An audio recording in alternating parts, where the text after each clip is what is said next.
Olivia from the Brush Bar, and today we are going to be painting the Summer Cactus, which I have right over here. I'm super excited about this one. It's colorful, it's fun, it's the desert, which we're in Arizona, so it's perfect. But before we jump in, I do want to kind of talk about some supplies and materials that you'll need. If you've purchased one of our art boxes, you should have everything you need. And if you're just joining in from home, we're just going to let you know what supplies that you'll need as well.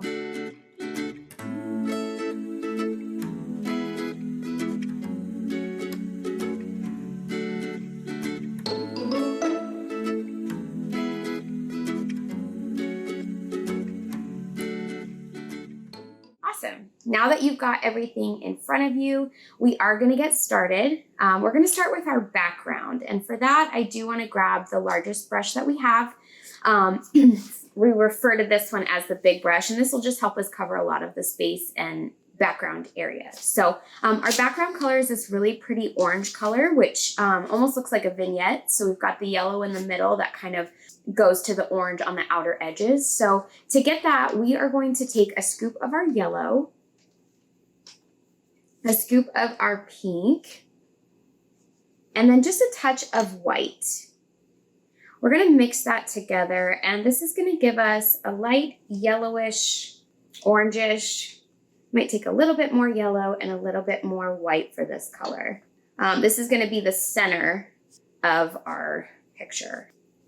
Once you've got your color all mixed up, we're basically going to start in the center of our canvas, and we're just going to basically be doing a circular motion. And I'm just going to keep building this circle on either edge here, just kind of fanning my brush outwards, working the paint back and forth. Perfect. And this brush is awesome because it just allows us to cover a lot of space at a time, which is great. So you've got that yellow color concentrated in the middle. I might kind of just drag it up in the corners there. Now it's important to work while the paint is wet. And the reason for that is that when we're blending colors together, it helps with that process. So if the paints are wet, it helps them really blend nicely together. If the paints are dry, then you just kind of have that color just laying on top of the other one, and they don't really have that seamless blended line. So I'm going to take my same pile, and I'm going to use that same brush, and I'm just going to put a scoop of pink and a scoop of yellow right into it. And I'm just trying to get a more orange tone for the corners of that painting. So you can kind of tell the difference here. We've got that lighter color here and then that darker orange up here. So once you have that, this color is really going to go in those corners. And I'm just going to work that into this corner here. And as you can see, I'm moving that paint back and forth with my brush to really get that blend and get that seamless line together. So that's that corner there. And I'm just going to continue moving my way around the canvas here with that really pretty orange color.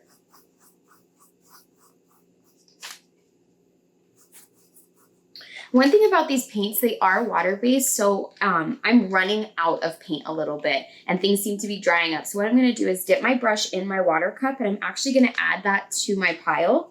And that's just going to help me extend the life of my paint, and then also help it just kind of glide onto the canvas a little bit more. So if you find yourself running out of your color a little bit, dip your brush in the water and just kind of add that to the pile, and it's just going to help you create a little more paint and extend the life of that paint as well. So I'm just going to keep working with that outer edge, blending it towards the middle. And if you need to mix up more, again, just take a scoop of pink and a scoop of yellow and put that right into that pile. And I've just got this corner right up here.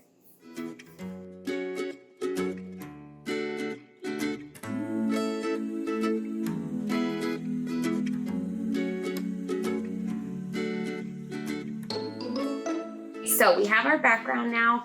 As you can tell, there's still the yellow in the middle. We've got it going to this orange over here. So it looks awesome. We are going to start building our cactus. So I'm going to take my medium brush, which is the biggest one I've got left. If you're working with your own brushes, just something on the medium side will work perfectly. I'm going to mix together green, blue, and just a touch of white. We do want enough paint to be able to fill in all of our cactuses as well. So maybe just do a couple scoops of that green, maybe a big scoop of blue, and then a scoop of white. So 2 scoops of green, 1 scoop of blue, 1 scoop of white, mix that together, coming up with something like this. So we're gonna start building our prickly pear. And I'm gonna start with the base, the one on the bottom here. And it's just, the shape is upside down U-ish, or a big like Mickey Mouse ear. It's a good way to explain it. So I'm gonna start with this big one on the left here, and then I'm slowly gonna build upwards. I do like to build them all out first before I start filling them in. That way I can adjust the sizes and make anything bigger. I would suggest starting smaller because we can always increase the size of them, but once we get them huge on there, it's harder to take it away. So then I'm gonna start on the bottom with another large one.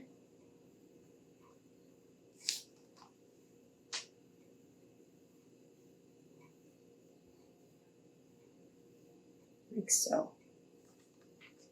Maybe over here we're going to have one that kind of peeks in front of the ones on the right-hand side.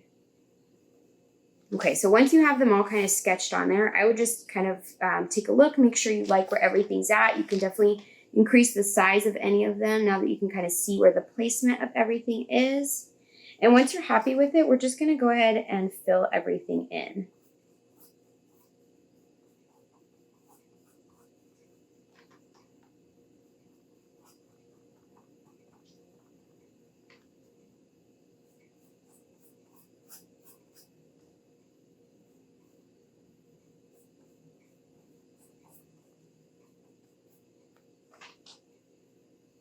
So as you're filling these in, you can notice that some of them are overlapping and it's hard to tell kind of where they each are, but we're gonna definitely pull some of those out by doing some accent colors.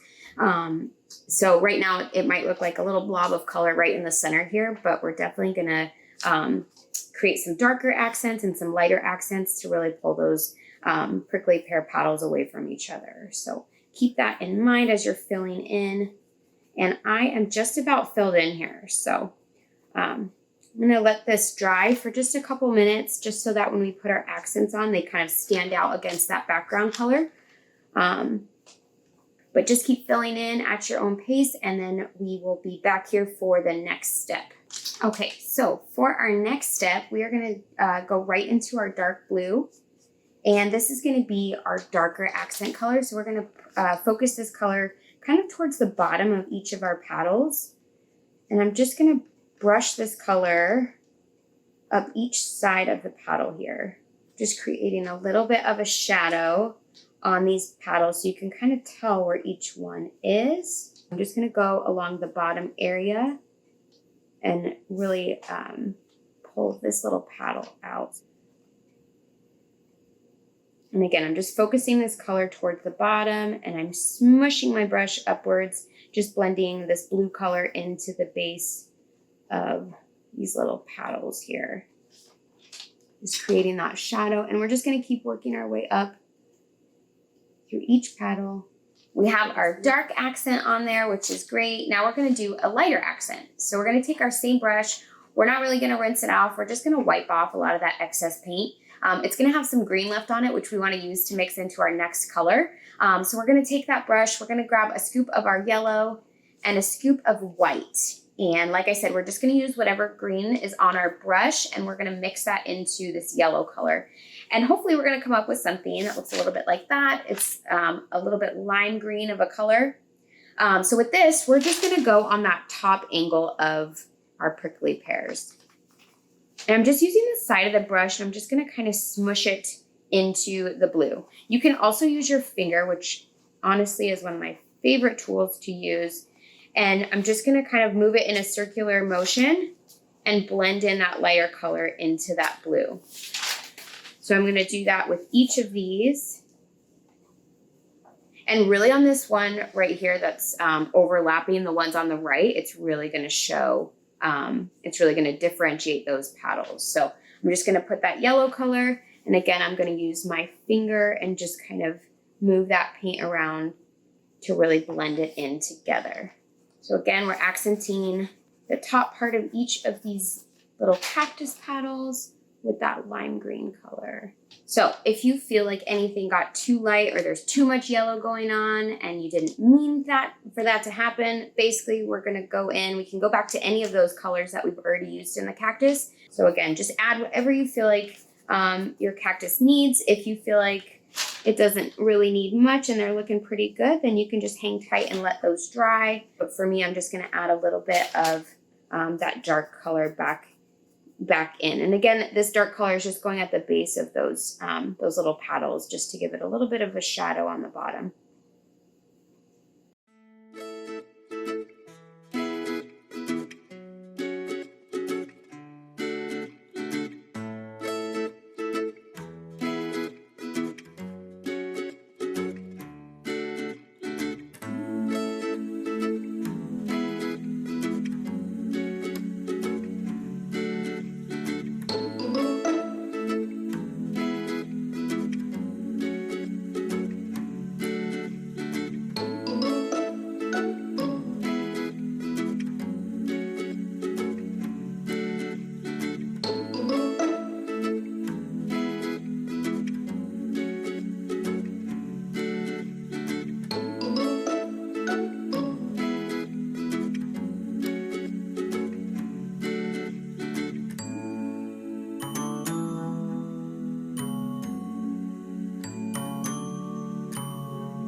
So now we are going to move on to our flowers that are on top of our prickly pear. So I'm going to pull out a roundish shaped brush. If you've got our brush set, it's just the one that's pointed on the top. If you've got your own, just something with a round tip. We're going to mix together this really bright, vibrant pinkish orange color. So for that, I'm just going to take a really big scoop of that hot pink that you've got, maybe 2 scoops, and then a scoop of yellow. We're just going to mix that together. We're not going to add any white because we really want the color to be as vibrant as we can get it. So that's what I'm kind of mixing up here. It's just a really pretty, like, orangish red. What I'm thinking of is Cajun shrimp, which is an OPI color that my mom used to get on her toes all the time. That's what it looks like. It looks exactly like Cajun shrimp, actually. Okay, so once you have that color mixed up, we are going to just use a smushing technique. And basically we're going to start with one of the little petals over here. And basically we're just going to kind of smush that brush and create our little flower. It doesn't have to be perfectly shaped. We're going to outline it with some black just to give it a little bit more dimension and put our little white dots in the middle. So it's really just kind of a blob at this point. So we've got a big one over here to the left, and then we're going to add actually two on these little cactus over here on the right. So we've got another one right here, like so. And again, I'm just kind of patting my brush, smushing it down, creating these little flowers that don't have a perfect shape. They're just kind of little blobs right now. But I promise once we get that outline on there, they're going to have a lot more shape. So that's kind of what they're going to look like there. Okay, now we're going to actually flip to the back side of our brush. So this little pointed tip here. We're going to use this to create the white little dots on our cactus. So flipping the brush around, we're just going to dip it straight into our white paint. And we're just going to take the brush and we're just going to place it onto our little petals here. And we're just going to create dots. Every once in a while, I'll dip it back into the white paint. Your first dot is always going to be the biggest because you've got the most paint on there. And then as you keep pressing it to the canvas, the dots get a little bit smaller. So if you want to keep them all larger, you could just dip your brush in your paint a little bit more often. But I like them being a little bit different sizes. So I like to kind of let the paint run out a little bit.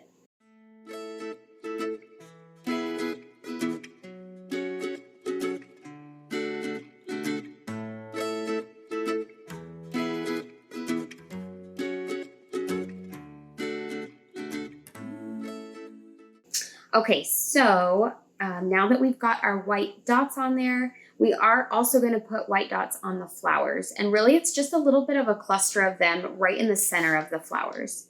So I'm just going to do that same technique that we just did, and we're just going to concentrate those dots right in the center of the flowers. And I just put them really close together, just like a little cluster in each of the center of the flowers.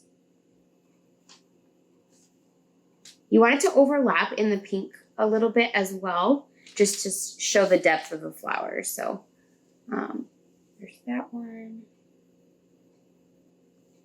And then we're working on this big guy over here. Obviously, the bigger the flower, the more white dots we can put in there. The smaller the flower, maybe you have less dots. We're gonna let this dry a little bit, and then we're gonna go in with my tip or trick, the Sharpie, after this to give everything a little bit more dimension. So let your painting dry a little bit. Make sure these white dots are make sure they're dry, and then we'll go in with that Sharpie or black just to give everything some final details. Okay guys, so our last step is going to be with our Sharpie. It's going to be a fine point Sharpie, or any black marker will do the trick. Basically, we're just going to go through and do our details, which I'm going to just do a quick outline on our prickly pear here, and then also give some details to our flowers. With the flowers, you're just going to do a little bit of a squiggly line around the center of the flowers, around those white dots. And then we're going to create some lines down from that center point, which are just going to show just the little petals of the flowers. So we're going to do that on each of them. And then maybe we're going to do a little bit of extra black right where the flowers are connecting to the cactus there. And then again, we're just doing a little bit of a quick detail outline around the cactus. If some of the color is outside of the line, or the line breaks, or it's not perfect, it's not the end of the world, it still looks really great and gives that last detail to the painting and makes everything look awesome. So I'm also going to sign my piece here just with the Sharpie.